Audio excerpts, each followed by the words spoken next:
Competition hub के video lecture में स्वागत है स्टूडेंट्स आपका। और आज का जो टॉपिक है वो है आपदा और बिहार में आपदा प्रबंधन। और ये बीपीएससी के लिए महत्वपूर्ण टॉपिक बरसों से रहा है। कई बार इससे क्वेश्चंस पूछे गए हैं, खास करके बिहार के संदर्भ में बाढ़ और सुखाड़ की समस्या, जिस कारण से यह समस्या आप देखेंगे कि बिहार के गरीबी का भी प्रमुख कारण में से आता है। तो आपदा क्या होती है और किस प्रकार से उसे बचा जा सकता है, उसका ओवरव्यू बताऊंगा। साथ साथ बिहार में जो आपदाएं आती है, ठीक है, बाढ़ और सुखाड़ की समस्या, उससे रिलेटेड चर्चा करूंगा। तो ये क्वेश्चंस बीपीएससी के लिए महत्वपूर्ण है जीएस 2 के तहत। तो इसको अच्छे से एक बार सुन लें और समझ विकसित कर लें। और जो लोग को पीडीएफ चाहिए तो वो क्लास से जुड़ सकते हैं, और डिस्क्रिप्शन बॉक्स में ऐप का लिंक दिया गया है, और उस लिंक के माध्यम से आप ऐप डाउनलोड करें। और उसमें अगर आप कोर्स ज्वाइन करते हैं तो उसमें अपने आप आपके अकाउंट में सारा कुछ दिखेगा, पीडीएफ भी दिखेगा, साथ साथ वीडियो लेक्चर्स भी दिखेंगे। और टेस्ट जो होने वाला है वो भी इन फ्यूचर यानी 30 अक्टूबर के बाद दिखेगा, ठीक है। तो टेस्ट के भी सॉल्यूशन करवाए जाएंगे उसमें। तो जितना जल्दी से जल्दी हो सके जुड़ना चाहते हैं तो जुड़ जाएं। जिनका लगभग 100+ बन रहा है तो वो लोग मेंस की तैयारी कर सकते हैं, खास करके पुरुष वर्ग में। और महिलाओं में जिनका 95+ बन रहा है तो वो फिलहाल तैयारी करना शुरू कर दें। तो चलिए, आज का जो टॉपिक है वो है आपदा और बिहार में आपदा प्रबंधन। आपदा क्या होती है, सबसे पहले हम ये समझेंगे आपदा कहते किसको हैं। तो आपदा ऐसी घटना जिसका समय निर्धारित नहीं हो। आपदा किसको बोलेंगे, जिसका समय निर्धारित नहीं हो, यानी अचानक से हो जाए और जो एक विनाश लाता है। और यह प्रकृति या मानव निर्मित घटना हो सकती है। यह प्रकृति के द्वारा भी हो सकता है, प्राकृतिक के द्वारा, या मानव निर्मित भी हो सकती है। तो ऐसी घटना जिसका कोई समय निर्धारित नहीं हो और वह घटना मानव समाज के लिए, मानव के लिए विनाश लाए, तो यह क्या कहलाता है, आपका आपदा कहलाता है। इसको हम दो भागों में बांट करके देख सकते हैं। सबसे पहला है प्राकृतिक आपदा, जो प्रकृति के द्वारा होता है, और दूसरा है आपका मानव निर्मित आपदा, जो मानवों के द्वारा जानबूझकर या अनजाने में किया जाता है, ठीक है। जैसे बम ब्लास्ट, तो बम ब्लास्ट जानबूझ करके ही होगा, ठीक है। तो ये सब जो आपदाएं आएगी, जैसे गैस सिलेंडर फट जाना, तो ये अचानक से किसी के घर में गैस सिलेंडर फट गया तो वो उसके लिए क्या हो जाता है, एक प्रकार का आपदा ही हो गया, ठीक है। और वो बहुत सारे लोगों को भी और वहाँ पे डिस्टर्ब पहुँचाता है, ठीक है। तो यहाँ पे आप मुख्यतः दो भागों में आपदा को बांटेंगे, एक प्राकृतिक आपदा और दूसरा हो गया मानव निर्मित आपदा। प्राकृतिक आपदा एक बहुत ही भयानक और खतरनाक घटना है। देखिए, आप इसको रोक नहीं सकते, प्राकृतिक आपदा को रोक नहीं सकते हैं। ये अचानक और एक भयानक रूप लेकर के आता है, बहुत खतरनाक होता है, और यह बहुत बड़ी तबाही लाती है। जैसे बाढ़ हो गया, भूकंप हो गया, सूखा हो गया, भूस्खलन हो गया, तूफान हो गए, सुनामी, हिमस्खलन, गरज, जो बिजली गिरना आप कह सकते हैं, गर्म तरंगे और बिजली। तो ये सब जो समस्याएं हैं प्राकृतिक आपदा है। तो इसका प्रमुख कारण में अगर आप जानना चाहेंगे तो जलवायु परिवर्तन हो सकता है। इसका प्रमुख कारण मनुष्य के द्वारा वनों की कटाई, ये भी आपका भूस्खलन का प्रमुख कारण होता है, ठीक है। भूमि का जल का नीचे जाना सूखा का प्रमुख कारण हो जाता है, नदियों का सूख जाना, भूकंप, ये सब प्राकृतिक घटनाएं हैं। विवर्तनिकी क्रियाओं के कारण भूकंप आता है। तो ये सब प्राकृतिक आपदा के रूप में आप लिख सकते हैं, ठीक है। तो जैसे अगर क्वेश्चन पूछता है आपको आपदा का, तो थोड़ा थोड़ा बस आप लिख दीजिए। बस इससे क्या होगा कि जो कॉपी चेकर होंगे उनको लगेगा नहीं, इसको समग्र ज्ञान है, ठीक है। उसके बाद है मानव निर्मित। यह मानवीय लापरवाही के कारण हो सकता है, या तो जानबूझ करके या अनजाने में, ठीक है। जैसे इमारत ढाना। अब आप बिना इंजीनियर के और बिना कोई ढांचा के अगर आप इमारत बना रहे हैं तो वो कभी भी गिरने की संभावना रहेगी। जैसे दंगा हो गया, आतंकवादी हमला हो गए, जैसे मुंबई में अटैक हुआ था, तो वो सब उस समय मानव निर्मित कह सकते हैं, वो आपदाएं हैं। औद्योगिक खतरा, कहीं उद्योग में आग लग गए, विस्फोट हो गया, ठीक है, भगदड़ मच गया, तो ये सब सारे क्या हो गए, मानव निर्मित आपदा हो गए। अब देखिए कारण क्या है, प्राकृतिक आपदा के कारण और मानव निर्मित आपदा के कारण, दोनों के कारण को भी हमने अलग अलग बांटा है यहाँ पर, ठीक है। आप देख सकते हैं कितना अच्छे से हमने बांटा है। पहला है मृदा अपरदन, प्राकृतिक आपदा क्या कारण, मृदा, मिट्टी का जो बहाव होता है वही मृदा अपरदन कहलाता है।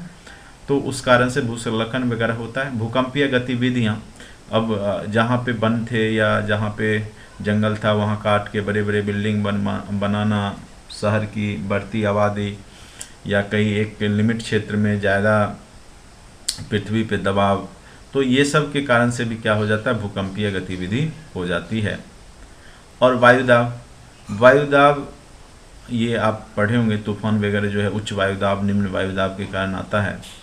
तो ये वायुदाब भी प्राकृतिक आपदा का कारण है। तो ये सब प्रकृति के द्वारा हो जाता है। विवर्तनिकी गतियाँ, वही जो प्लेट्स जो हैं पृथ्वी के अंदर जो मैग्मा पे प्लेट तैरते हैं, तो वो प्लेट आपस में टकराने से भी भूकंप वगैरह आ जाता है। तो यही विवर्तनिकी गतियाँ लिखा गया। महासागरीय धाराएं, और ये धारा का भी कई बार क्या होता है, ज्वार भाटा या आता है तो बहुत तूफान लेके आता है। तो ये सब जो है भी प्राकृतिक आपदा के कारण हो जाते हैं। उसके बाद मानव निर्मित, जैसे गरीबी, गरीबी देखिए गरीबी के प्रमुख कारण हो जाते हैं, और शिक्षा, जनसंख्या, ये सब। तो ये सब के कारण भी मानव निर्मित आपदाएं आ जाती हैं। तेज़ी से शहरीकरण होना, शहरीकरण तेज़ी से जो हो रहा है वो भी मानव का आपदा लाता है, मानव निर्मित। युद्ध एवं नागरिक संघर्ष, अगर कोई दो देश आपस में लड़ने लगते हैं या संघर्ष की स्थिति आती है दो नागरिकों के बीच में, तो वहाँ पे मानव निर्मित आपदा कह सकते हैं उस चीज़ को। जैसे अभी रूस यूक्रेन में है तो हज़ारों की संख्या में लोग मारे जा रहे हैं या सेना की हत्या होती है। तो ये सब आप कह सकते हैं मानव निर्मित जो है आपदाएं हैं। आतंकवादी घटनाएं जो होती है ये भी मानव निर्मित है। उसके बाद सांस्कृतिक प्रथाओं में बदलाव, ठीक है, ये भी कई बार क्या हो जाता है कि एक प्रकार का आपदा लेकर के आता है। सांस्कृतिक प्रथा में बदलाव कर दिया जाता है जिससे भी आपदाएं आ सकती है। आपस में धार्मिक आंदोलन हो सकता है, धर्म के लिए लोग कट्टरपंथी चरण जो हैं वो इसमें अटैक करते हैं एक दूसरे पे, तो इससे भी हो सकता है। तो ये याद रखेंगे मानव निर्मित में, ठीक है। उसके बाद अब मेन मुद्दा आते हैं आपदा प्रबंधन के चरण। तो सबसे पहले देखिए इसको हम कितने चरण में बांटे हैं। तो यहाँ देखिए सबसे पहला आपका है मिटिगेशन, शमन, ठीक है। सबसे पहला क्या है, मिटिगेशन, शमन। इसमें क्या, आपदाओं को कम करने तथा रोकने के उपाय पहले से सोच के रखना है कि अगर आपदा आए तो उससे पहले क्या तैयारी करना। जैसे भवन है, निर्माण करते समय ही सुरक्षा को ध्यान में रखना है। उसको जो डिजाइन कोड जो शामिल है, डिजाइन घर प्रॉपर ढंग से बनाना है।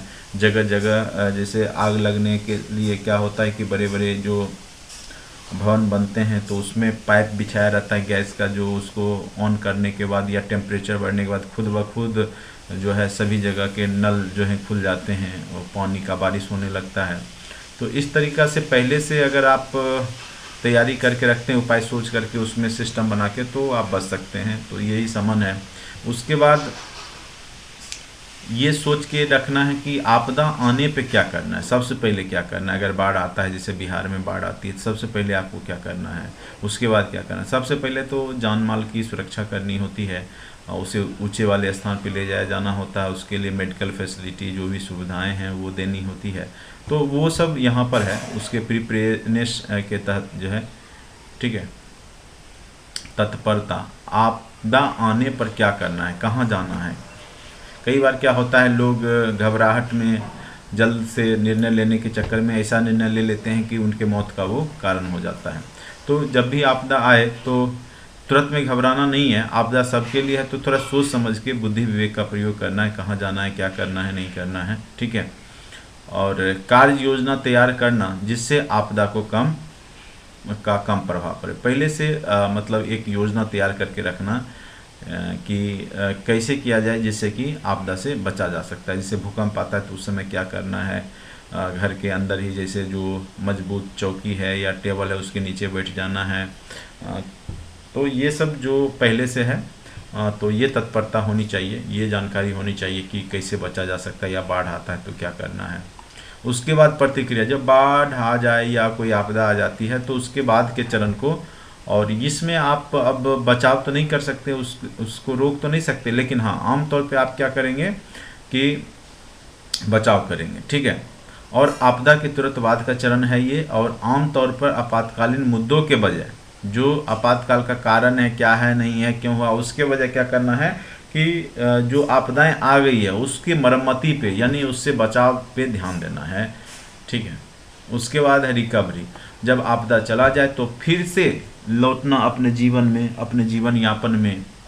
तो पुनर्प्राप्ति, रिकवरी से संबंधित, यह पुनः समान स्थिति में लौटने में मदद से संबंधित है। और इसमें वर्षों लग जाते हैं, चूँकि अगर बाढ़ ही आ जाए या भूकंप ही आ जाए तो मानव की जो क्षति होती है, प्रकृति की क्षति होती है, वो उसको भरपाई होने में बहुत समय लगता है। तो ये पुनः समान स्थिति में लौटने की प्रक्रिया को ही क्या कहते हैं, रिकवरी, पुनः प्राप्ति। जैसे किसी का घर टूट गया तूफान आने से, तो अब फिर तुरंत तो घर उसका वैसा बनेगा नहीं, तो धीरे धीरे करके उसको बनाया जाता है। सरकारें भी मदद करती है। या आग लग गया तो बहुत सारी योजनाएं हैं राज्य सरकार, केंद्र सरकार की, जिसके तहत उन्हें फंड दिया जाता है घर के लिए। तो पुनर्प्राप्ति इससे किया जाता है। जैसे LIC वगैरह होते हैं, बहुत सारे GIC वगैरह होते हैं, LIC जीवन इंश्योरेंस है, या फिर जैसे बाइक इंश्योरेंस है। तो ये सब के माध्यम से रिकवरी प्राप्त किया जा सकता है। अब देखिए आपदा प्रबंधन के उद्देश्य क्या हैं। सबसे प्रमुख उद्देश्य इसका क्या है, आपदा, देखिए आपदा तो आ सकती है, इसमें कोई बड़ी बात नहीं है। अब उसको क्या करना है कि उसके नुकसान और उसमें जो होने वाले जो मौत हैं या जो भी है उसको कैसे बचाया जा सकता है, कैसे कम किया जा सकता है। तो नुकसान और मौतों को कम करने का प्रमुख उद्देश्य होता है आपदा प्रबंधन का, कि कम से कम नुकसान हो और कम से कम जीव जगत की हानि हो। ठीक है। व्यक्तिगत दुख को कम करना, किसी व्यक्ति के घर में आग लग गया या कुछ भी हो गया तो वो उसका जो दुख है, कष्ट है, उसको कम करने का उपाय सोचना कैसे होगा। आपदा के बाद चिकित्सा सहायता और प्राथमिक चिकित्सा प्रदान करना। अगर किसी के घर में आग लग गया या बम विस्फोट हो गया या गैस सिलेंडर फट गया, तो उस स्थिति में उसको चिकित्सा सहायता की आवश्यकता होती है। तो तुरंत में प्राथमिक चिकित्सा प्रदान करना, ये प्रमुख आपदा प्रबंधन के उद्देश्य हैं। सुरक्षा और जल्दी में सही निर्णय लेना, और ऐसा निर्णय लेना कि जिससे जैसे आपदा जो प्रभावित लोग हैं उनकी सुरक्षा भी रहे, और जल्दी से निर्णय लेना। ये नहीं कि अगर बाढ़ आ गया तो अब प्रशासन पहुंच रहा है बाढ़ के आने के 10 घंटे बाद, 12 घंटे बाद, तो ऐसी स्थिति में बहुत ज़्यादा जान माल की हानि हो जाती है। इसीलिए ये सब इस पर ध्यान दिया जाता है। जो पीड़ित हैं उनकी रक्षा करना दायित्व बनता है। महत्वपूर्ण जानकारी और रिकॉर्ड को सुरक्षित रखना। ठीक है। जो भी जानकारी हैं उससे रिलेटेड उसको सुरक्षित रखना। कोई भी आपदा आ गया या जैसे आतंकवादी घटना हो गई तो उसके संबंधित जानकारी को भी रखना सुरक्षित है, कि किस प्रकार से हुआ, क्या हुआ, कैसे हुआ। जल्दी से रिकवरी करने का प्रयास करता है। आपदा तैयारी की संस्कृति को प्रोत्साहन करना। पहले से यह जो संस्कृति बनी होनी चाहिए कि जैसे जहाँ भूकंप आता है, जैसे आप देखेंगे जापान जैसे देशों में डेली लगभग भूकंप आ जाते हैं, तो वहाँ पे ऐसे घर बनाए जाते हैं कि अगर वो फोल्डिंग वाला घर रहता है, अगर गिर भी गया तो कोई दिक्कत नहीं है, फिर अपना भूकंप जाने के बाद फिर वो उसी प्रकार से कर लेते हैं। तो उनकी आदत सी बनी हुई है, तो उनके लिए वो अब आपदा नहीं है, वो रोज़ाना की मतलब ये हो गया है। तो कहने का अर्थ है मेरा कि एक प्रकार की ऐसी संस्कृति डेवलप भी करनी चाहिए जिससे कि आपदा आ जाए तो उससे भी आसानी से उससे बचाव किया जा सकता है।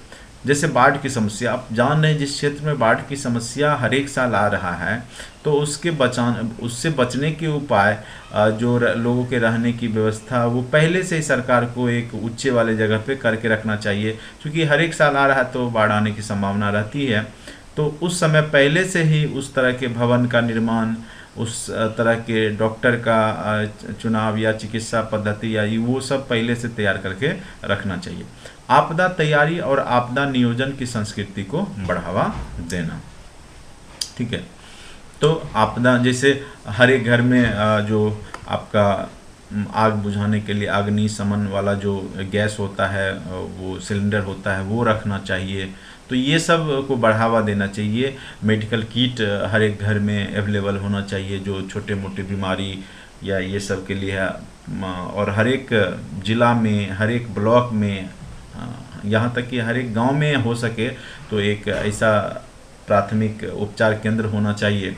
जहाँ पे जा कर के लोग छोटे मोटी जो समस्याएं हैं उनको उस आपदा के समय में दिखा सकें। ठीक है, तो ये सब पहले से तैयारी होनी चाहिए। वही बोला कि वैसी संस्कृति को बढ़ावा देना। अब बिहार में आपदा प्रबंधन, अब मेन मुद्दा आ जाता है। हमने पहले बोला था कि आपदा और साथ में बिहार में आपदा प्रबंधन। ठीक है, तो बिहार राज्य आपदा प्रबंधन प्राधिकरण का गठन आपदा प्रबंधन अधिनियम, देखिए कब बना है, तो 2005 में। आपदा प्रबंधन अधिनियम बिहार का कब बना है, 2005। इसके तहत क्या होता है वो देखिए, प्रावधानों के तहत हुआ है। और माननीय मुख्यमंत्री इसके अध्यक्ष होते हैं। कौन अध्यक्ष होते हैं, माननीय मुख्यमंत्री। और जो मुख्य सचिव होते हैं राज्य के, वे पदेन सदस्य और मुख्य कार्यपालक पदाधिकारी होते हैं। और इस आपदा प्रबंधन जो अधिनियम है उसके तहत इस संगठन में कुल 9 सदस्य होते हैं, ये याद रखना है। आपदा प्रबंधन अधिनियम 2005 की धारा 18। अब देखिए धारा 18 के बारे में 1-2 धारा या कुछ भी लिख देते हैं तो अच्छा आंसर राइटिंग माना जाता है। 2005 की धारा 18 के अंतर्गत राज्य आपदा प्रबंधन प्राधिकरण को यह दायित्व सौंपा गया है कि वह राज्य में आपदा प्रबंधन की नीतियों एवं योजनाओं का सूत्रण सुनिश्चित करे। जो भी नीति निर्गत या जो जरूरत है प्रबंधन के लिए, उसको आप योजनाओं को सुनिश्चित कीजिए कि क्या क्या जरूरत हो सकता है, तो पहले से उसकी तैयारी कीजिए। राज्य आपदा प्रबंधन प्राधिकरण का मुख्य दायित्व आपदा जोखिम न्यूनीकरण से है। ठीक है, कम से कम लोगों को यहाँ पे जो है जोखिम हो और कम से कम क्षति हो, उसका मेन प्रयास करना है। ठीक है, राज्य एवं जिला स्तर पर संगठनात्मक सुदृढ़ीकरण, उसके लिए जिला और राज्य स्तर पर क्या किया गया है कि एक ऑफिस या संगठनात्मक जो है केंद्र बनाया जाएगा, जिसके मदद से जो है उस एरिया में, जिस एरिया में यह आता है आपदा, तो उसके जो भी सुधार में उसको चक्रण में कह सकते हैं एक प्रकार से, जो यहाँ जो समस्याएं आती हैं उसको दूर करने का पूरा प्रयास करना है। अब देखिए बिहार में मेन रूप से जो आपदाएं आती है उसमें बाढ़ और सुखाड़, ये 2 आपदाएं जो हैं वो हर एक साल आती है। भूकंप जोन में भी है बिहार, चूँकि भारत के 5वें भूकंप जोन में आता है, तो भूकंप भी है समस्याएं। लेकिन मेन रूप से समस्याएं बिहार की जो है प्रत्येक साल जो जिससे गुजरता है वो है आपकी बाढ़ की समस्या। तो बाढ़ की समस्या देखिए क्या है कि भारत के विभिन्न हिस्सों में बाढ़ की घटनाएं हर साल देखी जाती हैं और बिहार भी इससे अछूता नहीं है। और बिहार भारत का सर्वाधिक बाढ़ प्रवण राज्य है। ये लाइन जरूर लिखेंगे कि बिहार जो है भारत का सर्वाधिक बाढ़ प्रवण राज्य है। और बिहार के उत्तरी भाग में रहने वाली जनसंख्या का लगभग 76% जो आबादी है, या 76% भाग कह लीजिए जो बिहार का है, वह बाढ़ की आशंका में ही रहती है। ठीक है, हर एक साल वहाँ बाढ़ आता है। जैसे आप देख पा रहे होंगे यहाँ पे मैप छोटा सा एक बना लेंगे तो ज़्यादा अच्छा होगा। जैसे उत्तर बिहार है तो जो भी नदियाँ हैं, कोसी नदी है, बूढ़ी गंडक है, कर्मनासा है, सॉरी कर्मनासा तो दक्षिण बिहार की है। ये आपका देखिए सबसे पहले तो कमला भी है, कमला है, कोसी है, बूढ़ी गंडक है, फिर गंडक है, घाघरा है। तो जो सब ये सब बिहार में जो नदियाँ बहती है तो ये अपने साथ नेपाल के ऊंचाई वाले क्षेत्रों से गाद लेके आती है, गाद भर देती है, जिससे क्या होता है कि इसके जो पानी जब बढ़ता है तो ये आसपास के क्षेत्रों में प्रवेश कर जाती है और यह समस्या बाढ़ की समस्या कहलाएगी।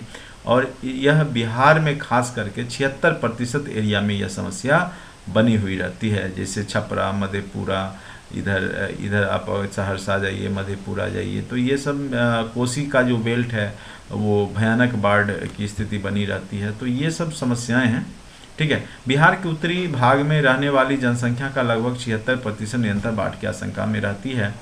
और राज्य के कुल भौगोलिक क्षेत्रफल जैसे 94,163 वर्ग किलोमीटर जो क्षेत्रफल है बिहार का टोटल, ठीक है, ये क्वेश्चन प्री में भी पूछा गया था इस साल, तो लगभग 73% उसकी जो है लगभग 68,800 वर्ग किलोमीटर जो क्षेत्र है वह आपका क्या है, बाढ़ प्रभावित क्षेत्र है। ठीक है, उल्लेखनीय है कि बिहार के मैदान हिमालय देश नेपाल से सटे हुए और इन मैदानों में ऐसी नदियां बहती है जो भौगोलिक रूप से नवजात और तीव्र ढाल वाले हिमालय से जल ग्रहण करती है।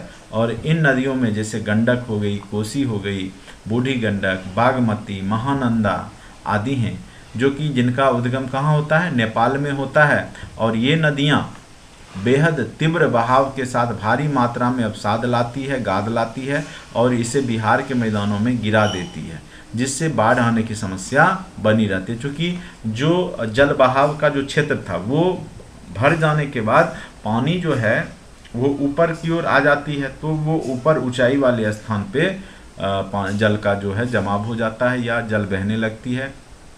तथा कई बार अत्यधिक वर्षा होने के कारण, और कई साल आप देखे होंगे कि 2019 में कोरोना के टाइम पे बहुत ज़्यादा बारिश हुई थी और उस कारण से क्या हुआ कि जल स्तर में भी क्या हो गई? बढ़ोतरी हो गई। तो कई साल क्या होगा? खूब वर्षा के कारण भी नदियों के जल स्तर में बढ़ोतरी हो जाती है और वो आसपास के क्षेत्र में फैल जाती है, तो बाढ़ की समस्या हो गई। इसके बचाव के लिए 2 उपाय हैं, एक तो संरचनात्मक उपाय है, दूसरा गैर संरचनात्मक उपाय है। संरचनात्मक उपाय यानी जो ढांचागत है, जैसे बांध बना करके उससे बचा जा सकता है। बहुत सारी बहुउद्देशीय परियोजनाओं के माध्यम से उससे बचा जा सकता है। तटबंध का निर्माण किया जाए, जल निकासी सुदृढ़ किया जाए, बाढ़ प्रतिरोध बसावटों का विकास करना है कि ऐसे जगह पे घर बनाएं ऊंचे वाले जहाँ पे पानी नहीं आ पाए नदियों का। उसके बाद वन लगाना है, वनीकरण को बढ़ावा देना है। और अब संरचनात्मक विशेष रूप से जो सड़क निर्माण के दौरान नदियों के प्राकृतिक बहाव की दिशा को संज्ञान में लेते हुए सड़क आदि वगैरह का निर्माण करना है। ठीक है, तो इस प्रकार से आपके संरचनात्मक उपाय हो सकते हैं। गैर संरचनात्मक उपाय में जैसे पहले से बाढ़ के पूर्वानुमान के नेटवर्क को सुदृढ़ करना, यानी पानी की क्या रेशियो बढ़ रही है, कब बाढ़ आ सकता है, क्या वो पूर्वानुमान पहले से जो है लगाते रहना है, वो उससे भी बचा जा सकता है। अगर बाढ़ आने की प्रबल संभावना है तो उस क्षेत्र को खाली करवा देना है। बाढ़ प्रतिरोधी फसलों की खेती बढ़ावा, और जहाँ ऐसे फसल को खोजना है या ऐसे जीएम क्रॉप्स वगैरह लगाए जाने हैं, जेनेटिकली मॉडिफाइड, जो पानी में भी पानी लग भी जाए 2 महीना तो उस पर कोई फर्क नहीं पड़े, तो वैसे फसल जो है इस क्षेत्र में उपजाने चाहिए। उसके बाद पूर्वानुमान से संबंधित पारंपरिक ज्ञान को भी बढ़ावा देना, कि पूर्वानुमान जो पहले भी कई बार भूकंप, बाढ़ या सुनामी या कुछ भी घटनाएं हो रही है, खास करके बिहार का पूर्वानुमान जो बाढ़ की है, तो वो पहले से जो प्रचलित पारंपरिक ज्ञान है कि इस तरीका के समय में या इस मौसम में या बारिश होने से ये स्थिति आ सकती है, तो ये सब से के ज्ञान को भी बढ़ावा देना चाहिए।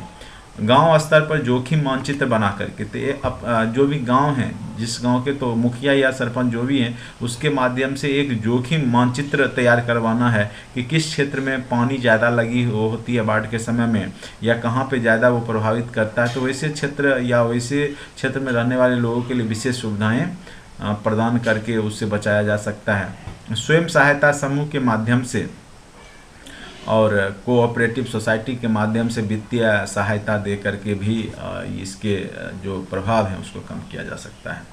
इस प्रकार हम देखते हैं कि बाढ़ तत्कालिक प्रभावों के साथ साथ राज्य की सामाजिक आर्थिक स्थिति, सबसे बड़ी बात है कि इससे सामाजिक और आर्थिक स्थिति में दीर्घकालिक प्रभाव पड़ता है, और बिहार में प्रत्येक साल बाढ़ आना बिहार की गरीबी का भी प्रमुख कारण हो जाता है। राज्य की आर्थिक रूप से विकसित न होने के पीछे एक प्रमुख कारण बार बार हर एक साल लगभग बाढ़ आ जाना भी है। अतः बाढ़ की समस्या समावेशी, धारणीय व दीर्घकालिक समाधान सुनिश्चित करने के बाद ही राज्य का समग्र विकास की दिशा तैयार हो सकती है। इसीलिए सरकार को इसको दूर करने का दीर्घकालिक उपाय सोचना चाहिए, तत्कालिक नहीं, क्योंकि तत्कालिक से हर एक साल खर्च होती है, सरकार के द्वारा किया जाता है, लेकिन फिर भी समस्या बनी रहती है। तो उससे अच्छा है कि ऐसा स्ट्रक्चर तैयार किया जाए जिससे कि बाढ़ की समस्या का दीर्घकालिक उपाय हो। जैसे यहाँ पे बांध बना करके, डैम बना करके, ऊंचे वाला जो नदी के किनारे का जो नदी के अंदर का गाद है उसको रेगुलरली निकाल करके, ये सबसे बचा जा सकता है। चलिए अब नेक्स्ट आते हैं बिहार में सूखा। तो बिहार का आप देखेंगे कि दक्षिण बिहार जो बिहार, यहाँ पे आप मैप बना सकते हैं और मैप बनाना भी चाहिए ये सब क्वेश्चन में, ठीक है। जब बिहार का आप दक्षिण एरिया देखेंगे तो ये एरिया सूखा से प्रभावित रहता है। दक्षिण का लगभग 33% हिस्सा में 750 मिमी से कम वर्षा होती है, जिससे वहाँ क्या हो जाता है, सूखा पड़ जाता है। अब आ जाइए 1970 के दशक के बाद से राज्य में वन आवरण में गिरावट आई है। और अभी आपको पता होना चाहिए कि बिहार में वन आवरण मात्र 7.7% ही है, जबकि औसतन 33% पूरे देश में होना चाहिए। तो बहुत ही पीछे हैं अभी हम लोग वन आवरण में, और यह सुखाड़ या पानी के नीचे जल स्तर का प्रमुख कारण हो सकता है। यह भी राज्य के सूखे का प्रमुख कारण है। सूखे की समस्या मुख्यतः बिहार के दक्षिण जिलों में ही अधिक देखने को मिलेगा। पहले हमने बता दिया, खास करके मुंगेर, नवादा, भोजपुर, औरंगाबाद सूखे की समस्या से सर्वाधिक प्रभावित जिले हैं। तो ये देखिए, इस एरिया में इस तरीक़ा से आप इसको डिनोट कर सकते हैं। अब देखिए यहाँ पे लिखा हुआ है क्वेश्चन जो पूछे गए हैं प्रीवियस ईयर में, क्वेश्चन जो पूछे गए हैं बीपीएससी में, प्राकृतिक विपदाएं बिहार में निर्धनता का प्रमुख कारण है। क्या आप इस कथन से सहमत हैं? इस पर अपने विचार लिखें। तो यहाँ पे आपको पूरा आपदा के बारे में नहीं लिखना है, बस शुरू करना है कि बिहार में आपदाएं जो है किस प्रकार से निर्धनता का प्रमुख कारण है। तो आप बाढ़ को ले सकते हैं, इसमें सूखा को ले सकते हैं, ठीक है। तो ये प्रमुख जो समस्या है बिहार का, तो उसको लिखते हुए जो है प्रमुख कारण के रूप में सामाजिक आर्थिक स्थिति दयनीय का प्रमुख कारण, उसको आप आंसर राइटिंग कर सकते हैं, ठीक है। तो ये सब क्वेश्चंस आप लिखें, लिखने का प्रयास करें, और जो भी आपके आसपास जो बीपीएससी लिख चुके हैं या कोई जानकार हैं तो उनसे आप दिखवाइए इस चीज़ को, इससे बेहतर होगा। अगर आप मेरे टेस्ट सीरीज से जुड़ना चाहेंगे तो उससे भी आप जुड़ सकते हैं। मात्र 599 में 30 अक्टूबर से टेस्ट सीरीज स्टार्ट हो रहा है। तो इसमें क्या होगा कि जो भी कॉपी चेक होगा तो वो कुछ कॉपियाँ मेरे द्वारा भी चेक किया जाएगा, और कुछ कॉपियाँ जो हमारे साथी लोग अधिकारी हैं बन चुके हैं उनके द्वारा आपको गाइडेंस प्रोवाइड करवाया जाएगा। तो आप जुड़ सकते हैं और ज़्यादा से ज़्यादा लिखने का प्रयास कीजिए। मेंस राइटिंग जो होता है, नॉलेज तो होना ही चाहिए, साथ साथ मेन है यहाँ पे लिखने की कला। आप कितना बेहतरीन उस चीज़ को लिख पाते हैं। कई बार नॉलेज रहने के बावजूद भी स्टूडेंट्स लिख नहीं पाते हैं, तो ये बड़ी समस्याएं होती है, और अभी समय है, अभी आप सुधार सकते हैं। तो आज के लिए इतना ही। Thank you so much watching for this video. अगर अच्छा लगता है तो लाइक कीजिए और चैनल को ज़रूर सब्सक्राइब कर लें, ठीक है। जो आने वाले समय में आपका कोई भी वीडियो मिलेगा नोटिफिकेशन, तो आप इसको देख सकते हैं और दोस्तों के बीच में ज़रूर शेयर कीजिए। धन्यवाद, आज के लिए इतना ही।